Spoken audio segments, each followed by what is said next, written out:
Okay, quick update. JDM K24.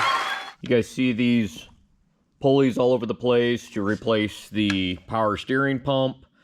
This model will not work on the JDMs. I don't know if you guys can tell from here, but you put one bolt in, the other bolt will not line up.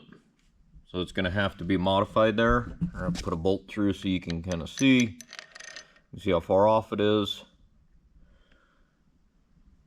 And then the other problem with this setup is it's supposed to sit clear back here, which you can see that's not going to line up with our pulleys.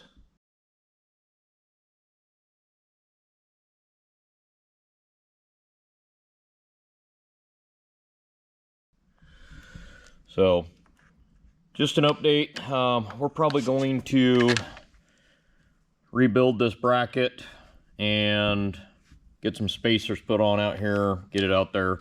It did come with the belt, came with the bolts, everything. Looked like it was going to be a sweet little setup, but does not fit the JDM style motors. Good luck on your build.